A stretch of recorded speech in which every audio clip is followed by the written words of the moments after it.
smile because I'm happy. I'm a Muslim, that's what makes me happy, and that's the truth. You know, people say, this guy worships his wife. Have you ever heard that statement? This guy worships his wife. I see a lot of brothers saying yes, you know. That is not, the meaning of it is not worship as in rendering an act of worship for. No, all it means is he obeys his wife's instructions. That's what it means. And I can give you on a lighter note, and I really like this because it plugs in, we're all human beings and we like a little bit of, humor sometimes. They say there was a king, and he called all his subjects, the males, and he says, anyone who is ruled by his wife, come in this line.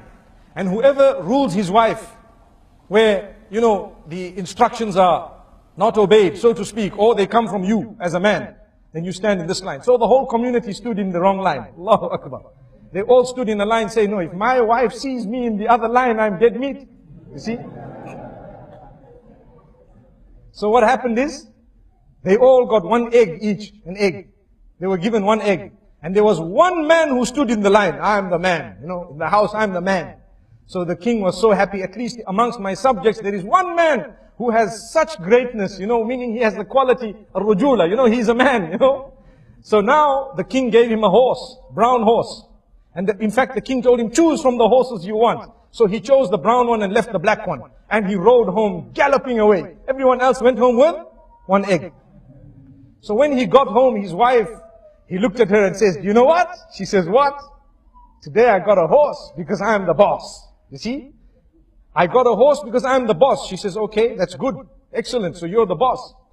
So he says, I was told to choose from 3 horses. There was a white one, a black one, and this brown one that I've actually come with. This was the best one. She says, wow, you look great in it. You look great in this horse, but you'd look greater in the black one. He says, well, not a problem. I had a choice. I can go back and get the black one. So he goes back galloping to the castle. And he says, oh king. The king says, yes, what's happening? He says, I just want to swap my horse. He says, why? When I went home, my wife told me that you'd look better in the black horse. The king says, no problem. He took the horse and gave him one egg. Allahu Akbar. So, the moral of this story is obedience. We're talking of obedience. People say you worship someone when you obey them. People say this man worships his wife because he obeys. Wallahi, we don't even understand that the example of Allah is higher. We can never ever equate Allah with any human being. But we need to know that ibadah of Allah subhanahu wa ta'ala is also connected to obeying His instructions. And Allah will not tell you to do something that is detrimental for you. He won't. Whatever Allah has instructed you to do, and whatever He has asked you to abstain from, all of that is for your benefit, oh man. Why is it that we want to look at it and think that this is very difficult when, if someone were to tell us to do something that is not beneficial for us, because we love them, we might end up doing it. Why is it that we don't show higher love for Allah subhanahu wa ta'ala?